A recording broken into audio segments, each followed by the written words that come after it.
I brought you the Whiskey A Go-Go fire case in which 15 people were killed in 1973. This week, we go through the aftermath and whether all is as it seems.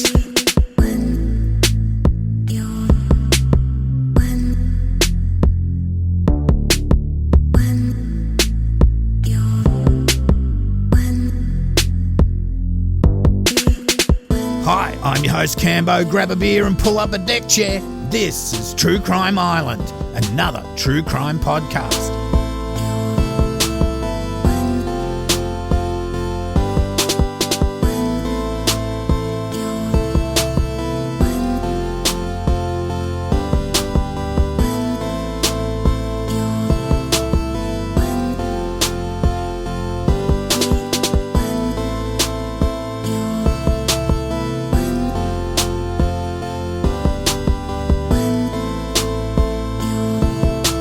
Hi Islanders, well last week I left off the Whiskey A Go-Go fire story with John Stewart and James Finch being convicted of murder and sentenced to life.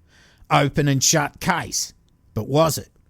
If you haven't listened to last week's episode, please pause and have a listen so you're up to speed. References used here are from Jeff Plunkett's book, The Whiskey A Go-Go Massacre, Murder, Arson and the Crime of the Century. I got mine on Amazon and used the Kindle to read it. The Sydney Morning Herald and The Age, the abc.net.au and the Brisbane Times.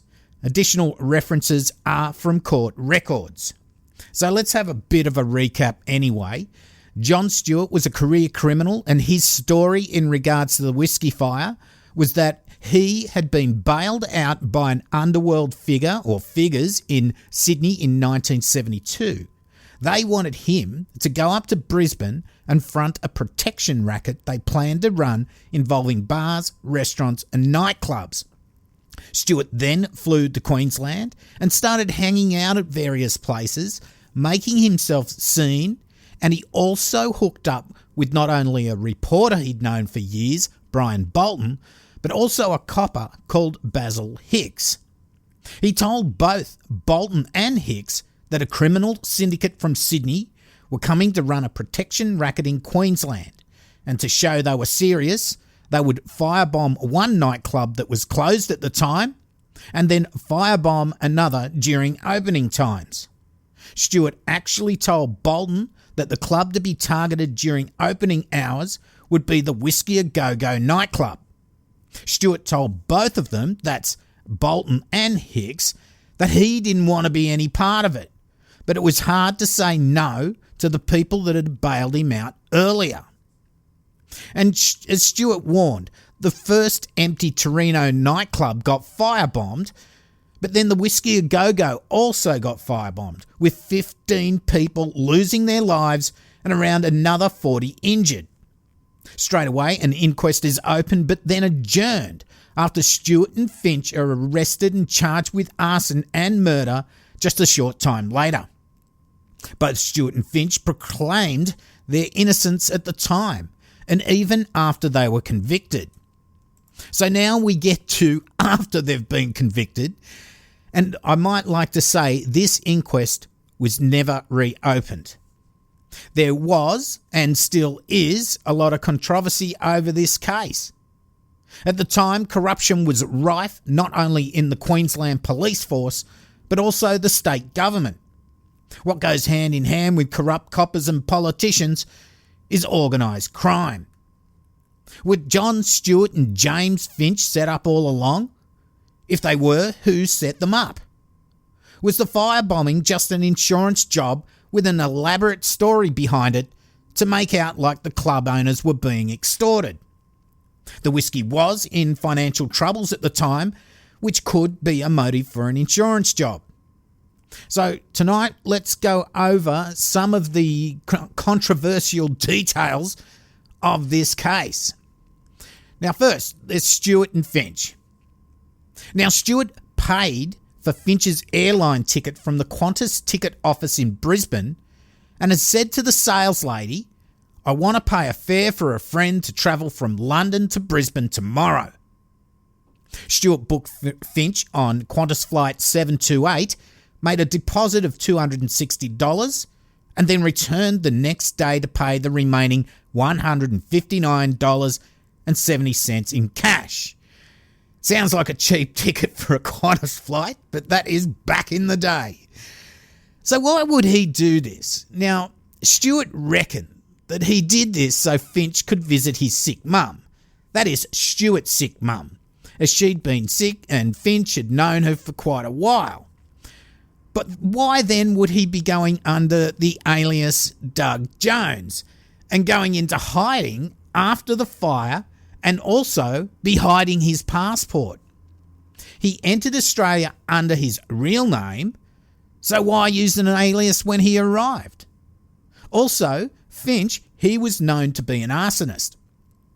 Knowing Stewart knew all along that there was going to be arson attacks on several nightclubs, and he gets his arsonist mate out from London just before the whiskey fire. I mean, this doesn't look good. Especially when Finch did get to Australia, like I said, he went under this assumed name. This, of course, is just circumstantial evidence, but as I said, this doesn't look good for Stewart and Finch.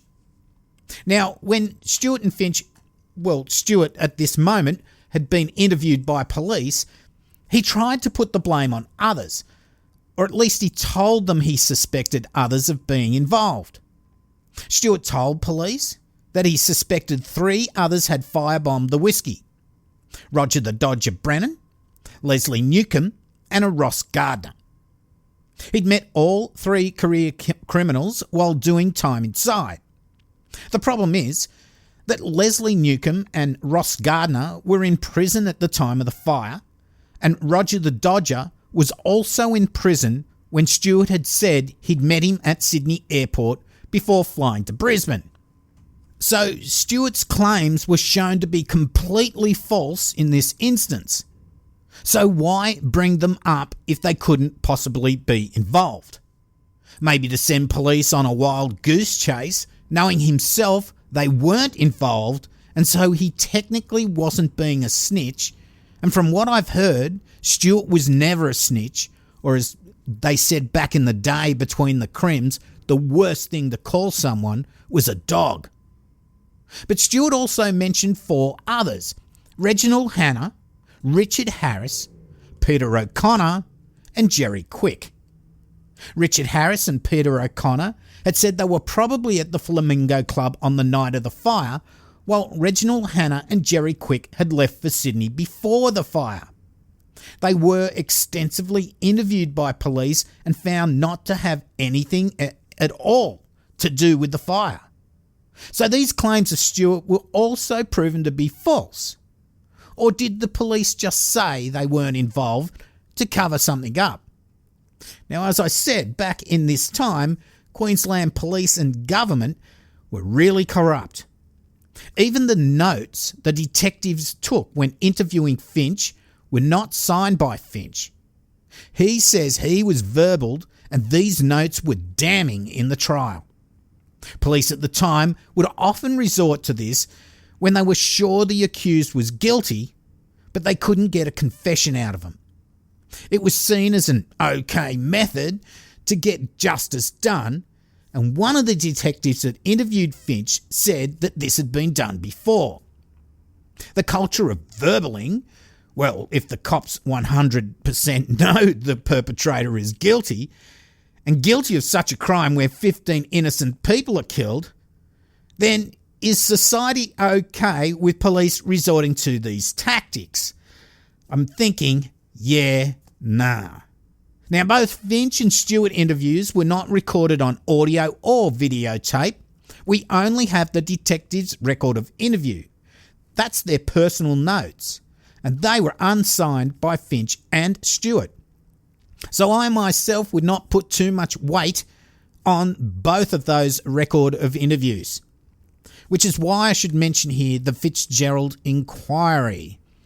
In May 1987, acting Queensland Premier Bill Gunn ordered a commission of inquiry after the media reported possible police corruption involving illegal gambling and prostitution. Tony Fitzgerald QC was appointed to lead the commission of inquiry into possible illegal activities and associated police misconduct, and this was known as the Fitzgerald Inquiry.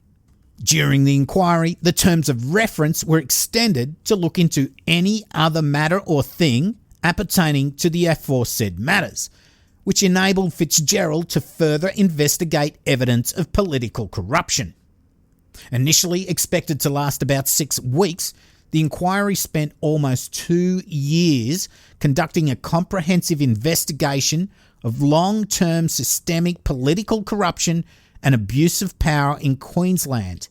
Public sittings were held on 238 sitting days, hearing testimony from 339 witnesses and focusing public attention in Queensland and throughout Australia on integrity and accountability in public office, including policing. The inquiry changed the policing and political landscape in Queensland and across Australia. Significant prosecutions followed the inquiry, leading to 4 ministers being jailed and numerous convictions of other police. Former Police Commissioner Sir Terence Lewis was convicted of corruption, jailed and stripped of his knighthood. And former President, he was almost like, Sir Joe Bujelke Peterson was charged with perjury for evidence given to the inquiry, although his trial was aborted due to a hung jury. The 630-page Fitzgerald report was tabled in Parliament in July 1989. It made over 100 recommendations covering the establishment of the Electoral and Administrative Review Commission and the Criminal Justice Commission and reform of the Queensland Police Force. Now, this Fitzgerald inquiry, that's an episode or even a whole series by itself, but it showed how corrupt police and politicians had been for decades, and definitely during the Whiskey Fire. Now let's get on to Daniel Stewart. That's John Stewart's brother. He testified that John had told him that if he could just get $100 a night from each club, he'd be all right. Daniel told him not to get involved. So this is his brother who testified against him at the trial. But it still doesn't prove John Stewart organised the fire. But again, when you have all this circumstantial evidence coming together, it does make a case stronger. Apparently, Daniel Stewart did not claim any of the $50,000 reward money. So that's one thing. So I guess this shows that Daniel wasn't making up a story to get hold of that reward money, and that he genuinely believed his brother and Finch had been the perpetrators of the fire. Now, there is a little interesting tidbit that happened on the night of the fire. At 10 p.m. on the night of the fire, Brian Little, the owner of the whiskey, had approached 22-year-old Donna Porter, now Donna Phillips, who was working at the club as a waitress, and asked if she could take over the reception front desk from his partner, Jeanette Zittich. What surprised Donna about this is she'd only ever worked as a waitress, but never as the receptionist and cashier. Also, what was strange about this is that the owners never really interacted directly with the staff. Rather, they stayed in the background. Now, this is what I've heard. I'm not sure if this is 100% correct. Brian Little left with his partner Jeanette to go to the opening of Blinkers Nightclub, and then they returned at 11:45 p.m, with Jeanette resuming receptionist duties. During this time, Donna answered a call from what was a terse man who asked for Brian, and when he was told he wasn't there, he hung up. At 1 a.m, Brian again approached Donna, asking for her to take over from Jeanette as he was taking her home. Jeanette didn't want to go, but Brian insisted. Brian did return after dropping Jeanette off at home, but again left when the Deltones finished their set at around 1:30 a.m. which was apparently also strange as he usually stayed until closing time at 3 a.m. So of all nights, Brian Little and his partner Jeanette Zedich act in what you could say was a suspicious manner, or at least out of character. Did Brian Little know of the impending firebomb and wanted to make sure his partner was safe at home? If the whiskey fire was to be an insurance job organised in part by Brian Little, the owner, well, you can imagine he would want his partner well away from the premises. Also, if it was true that he usually stayed at the club until closing, the fact that he went home early adds weight to the theory of an insurance job. Now, here's an excerpt from the Brisbane Times of Donna describing the fire from moments before it happened. Now, she was going to get water from the back bar and asked Desmay, the waitress, for a glass of water. Now, I do say waitress. I don't know if I have to say wait person or bar staff, but this is 1973, so I'm using the terms of the day. So Donna said, I'd walked from the front door to the drinks bar near the stage. I turned to Desmay, the lady from New Farm who died, the lady with 3 children, and she gave me a glass of water. And then the fireball erupted through the door. So technically, if I'd still been at the front door, I would have died, of course. There was a fireball, a large burst of fire, and it blew through the top floor entrance to the club. It did erupt through the door. Johnny Bell was sitting there with people, and I do remember seeing him run, although I don't know what he did. I saw the fireball erupt. I saw John Bell run this way, and Peter, a young drinks waiter who was behind the bar, well, he began running. As Peter was running, the curtain started to catch fire, and it spread very quickly. As he was running, his hair and the clothes on his back caught fire. And I watched him run to the end of the bar, to the furthest end from the fire, and I imagined that he bent under the bar and tried to get the money from the till. While he was bending over, that's where he collapsed and died. Donna said she now realised she was in shock at the time. I just stood there. My eyes were on him. The lights then began to flicker at the top end of the room and go out. They started to go out in succession from the door end. Donna says she escaped through another door, helped by 2 men, went down the front stairs towards a rear door and scrambled outside. 2 men came to the door. I don't know if it was open or closed, but then we exited down the steps, out the back door, and then over the security gate and onto the footpath into Amelia Street side. And we sat in the footpath across the road and watched the whole affair. We watched the bodies being brought down.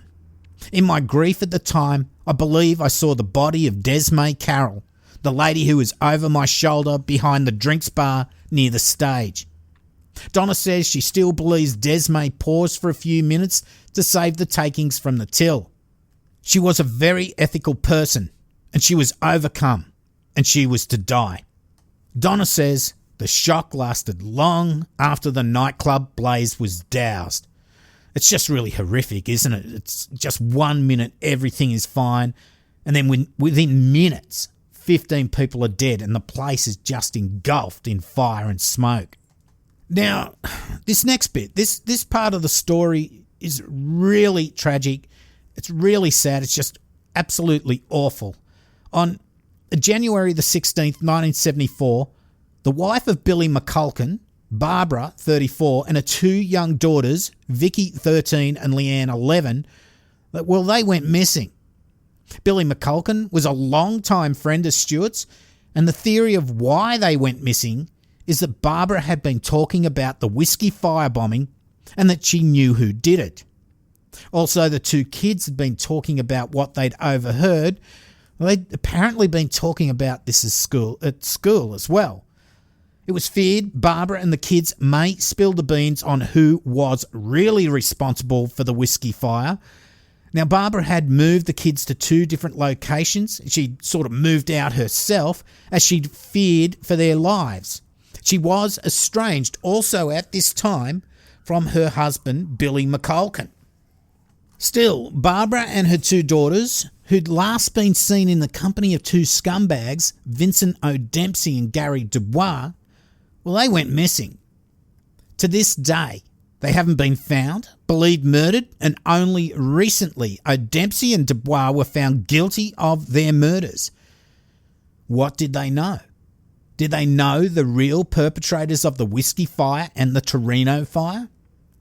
Billy, as I'd said, had been estranged from his wife and both of the kids at the time they went missing.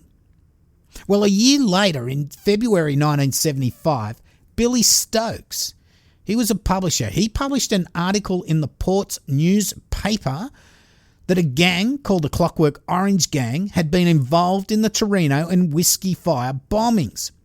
He wrote that the Clockwork Orange Gang consisted of Thomas Hamilton, Peter Hall, Gary Dubois and Keith Meredith. They'd torched the Torino Club for $500 on behalf of Billy McCulkin and Vince O'Dempsey. McCulkin and O'Dempsey had also arranged for the same gang to torch the whiskey. He said that Hamilton and Hall had approached Stewart to be their frontman and collect extortion money from the club owners. So if this version of events is true, it does look like Finch and Stewart were just patsies and used to carry the blame for the fire bombings. Anyway, a month before Stokes published this account, Hamilton, one of the Clockwork Orange Gang, was snatched at gunpoint from his girlfriend's house and his body's never been found. Stokes, the publisher, he would end up being charged and convicted of Hamilton's murder, and he also says to this day that he didn't abduct and kill Hamilton. In another twist, Stokes would reverse his claim that Stewart and Finch were not guilty after meeting with Stewart in jail. I mean, when you start researching all this, this is why this case is so mind-bending. As you look closer, there's just a web of criminals, corrupt police, and lies. You really don't know who to believe. Now, I think Stokes once said it was like trying to find out who assassinated JFK.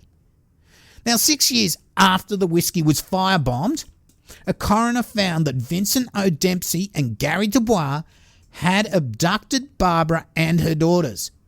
Charges were laid but withdrawn for lack of evidence. However, in 2017, now that's 30-odd years later, Vincent O'Dempsey and Gary Dubois would finally be charged and found guilty of the murders of Barbara McCulkin and her two daughters, Leanne and Vicky.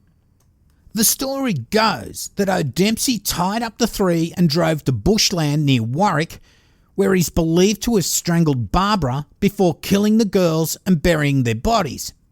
He was found guilty of 3 murders. His accomplice, Gary Dubois, was also found guilty of raping and murdering the sisters Leanne and Vicky, as well as Barbara's manslaughter. I'll just read out from the Brisbane Times on how they were caught after so many years. O'Dempsey, an underworld figure known as the Angel of Death, first opened up to associate Warren McDonald, who he was working with on a large cannabis crop in Carrara. Mr. McDonald told the trial they were driving to Warwick in 1997 when O'Dempsey boasted he killed the McCulkins but would never be charged.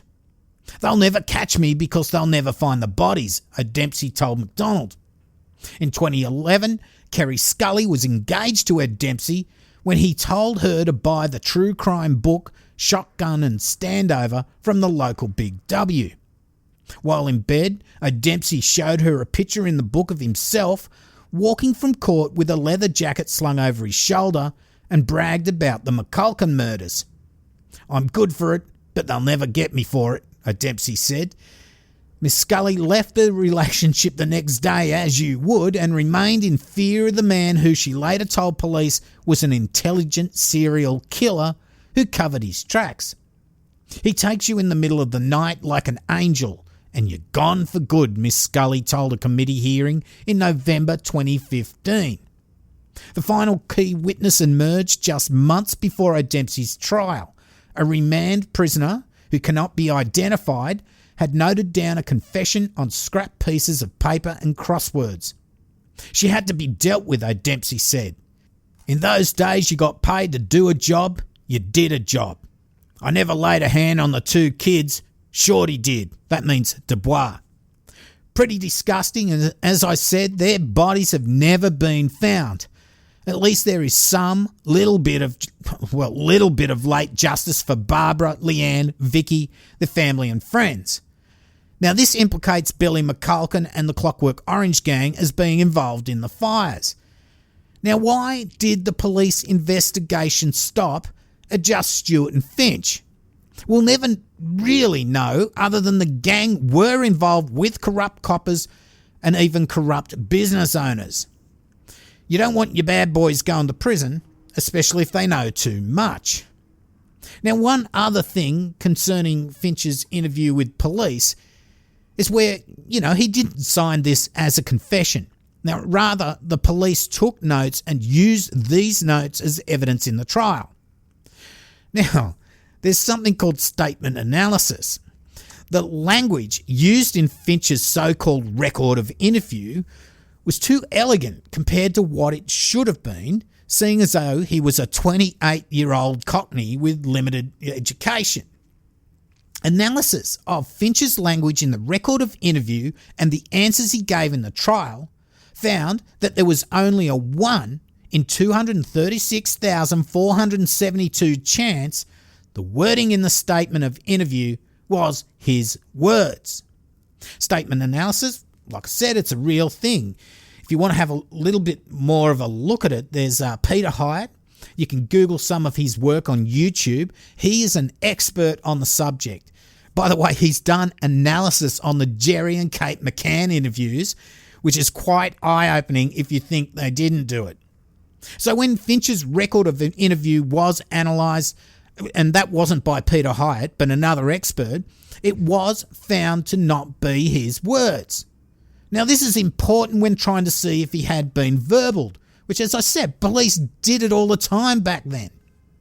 Also, police during the interview, they didn't ask many questions about the night like they normally would do in an interview. The statement was only a few pages long. Now, normally this sort of interview would go into many aspects of the night. What he was doing before and after, what he ate that night, and where he ate, what he was wearing. All this sort of detail would be asked and re-asked over hours and hours and hours. Now, this statement should have been much, much longer, but it just seemed to contain the main details of what happened. Now, this points to a document that was just made up, rather than a record of interview. But again, as I said, this wasn't signed by Finch. Now, this is how this is spreading so far. Apparently, Roger Rogerson, disgraced former New South Wales policeman, wrote up the notes. I mean, having Roger involved from New South Wales, this just muddies the water on this case so much more. Now, why is he even involved? In 1988, Finch was released on parole and he was deported back to England. Go back. When he was back home in England, he was approached by several news outlets who were prepared to pay him for a tell-all interview. Finch did a couple of deals, and one with Yarn Event of Australia 60 Minutes.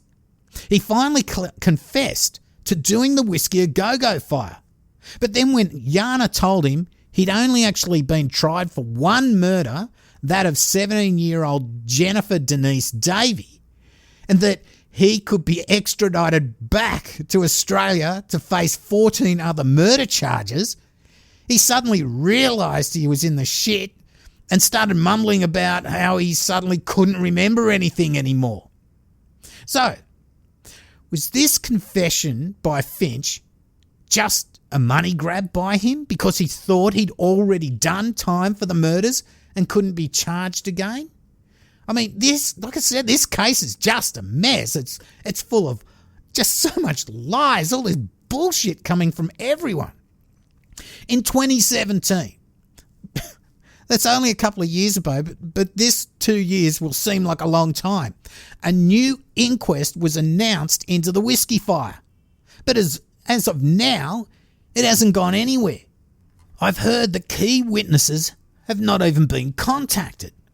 Now, the longer it takes to have this inquest, the harder it is as witnesses pass away. But also, on the other hand, those people who are a little bit scared to come out and give evidence before, well, they might be willing to give evidence now that some of these people they were scared of are now dead. Look, someone knows the truth about that night when the whiskey went up in flames, killing those 15 people. Now, at this stage, I want to just mention a bit about those 15 victims. There was Colin William Folster, 19, from Red Hill. He was a musician in the band Trinity. At Colin's funeral, his family remember him as Mum's favourite. How he learnt the piano at school, then moved on to the drums. He was an apprentice painter at the time. He loved to sing "Que Sera, Sera" with his mum. His beloved Holden car, well, that was repossessed with just 2 payments left on it, and when the family finally tracked it down, they couldn't get it back from the financiers, who told his mum, "Madam, he's dead and it's our car now." Darcy Thomas Day, 22, of Holland Park, also a musician from the band Trinity. His dad had made the saxophone he was using on the night, and apparently he would have escaped, but he went to retrieve the saxophone that was on the stage and succumbed to the smoke. The saxophone was charred but has been restored and remains within the family today. It's in such good condition that the family, including Darcy's niece Maddie, have been able to play it. William David Nolan, 22, military police from, I'll try and get this right, Indooroopilly, or Indooroopilly, I think it is.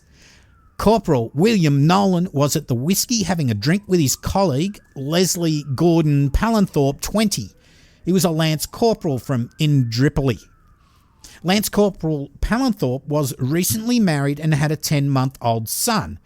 His wife was pregnant with their second child. He'd only arrived in Brisbane the previous day after a transfer. Both William David Nolan and Leslie Gordon Palanthorpe were at the whiskey because they'd been refused admission to the Lands Office Hotel because they didn't have ties on.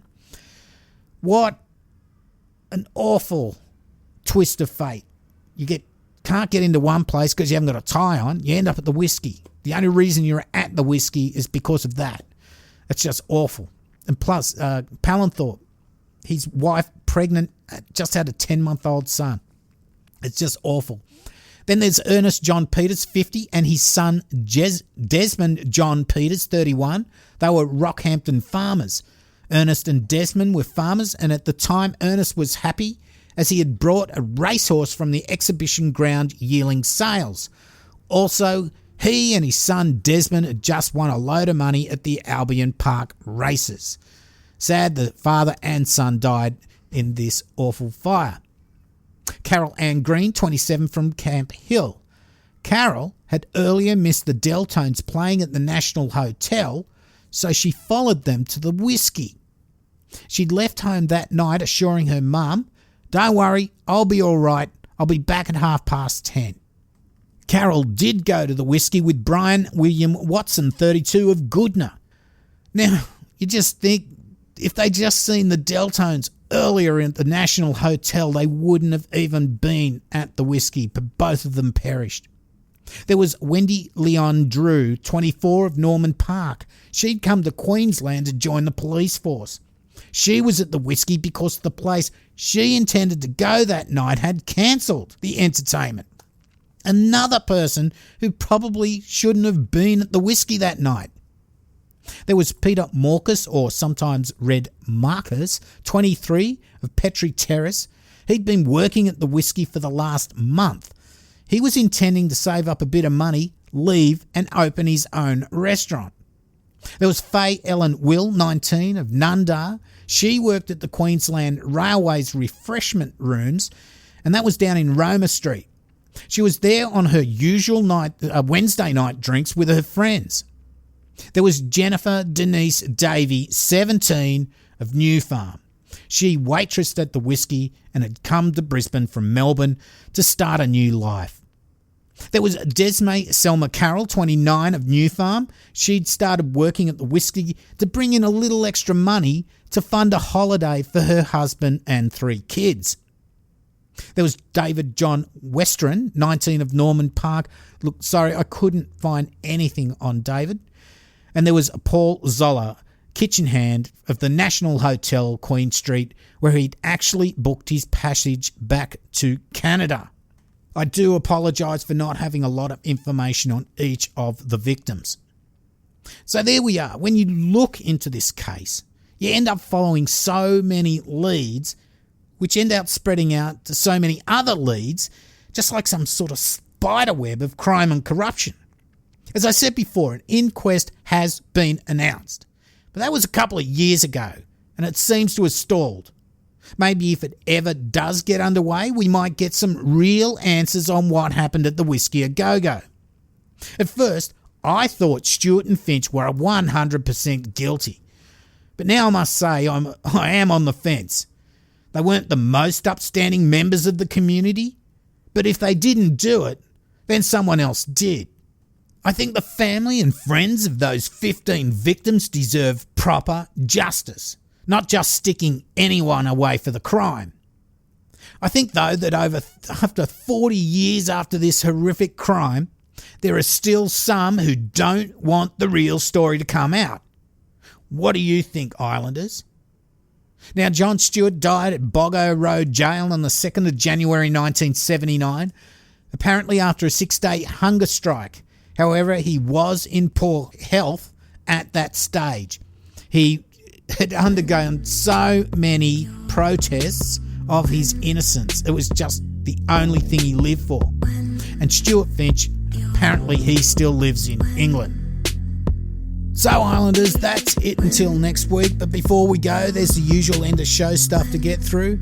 First thing, don't forget YouTube channel is almost ready to roll. I may have the intro up this weekend, hopefully. But if you find it there, don't forget to subscribe. I've been doing the final testing this week.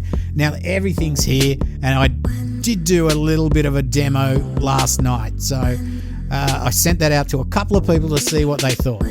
Anyway, to Patreon, hi to Kat, Boom Buckalunga, and thank you to all my past, present, and new Patreons. As you know, True Crime Island is totally listener supported, so you won't hear ads, just promos for other podcasts I think you should check out.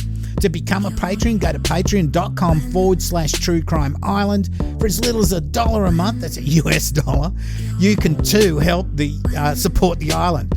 If you'd like to buy me a beer via PayPal, you can do that as well. PayPal.me/True Crime Island, and cheers. I have merch at truecrimeisland.threadless.com. I will be changing up the shop very, very soon. You can also support the show by rating and reviewing, also by sharing with your friends and family. Please use the hashtag BoomFuckalunga. Let's get it out there.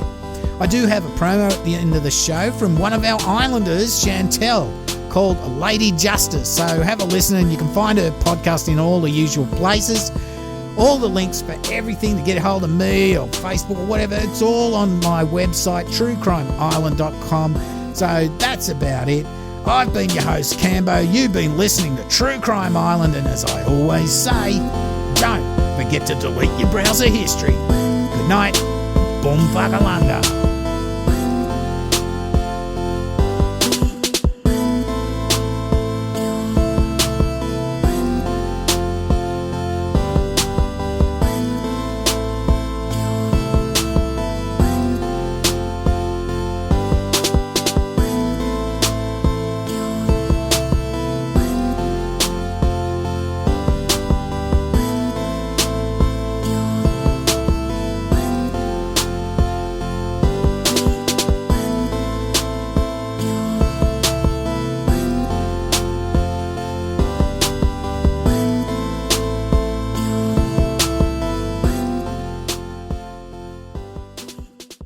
Hello my lovelies, my name is Chantel and I'm the host over at Lady Justice True Crime.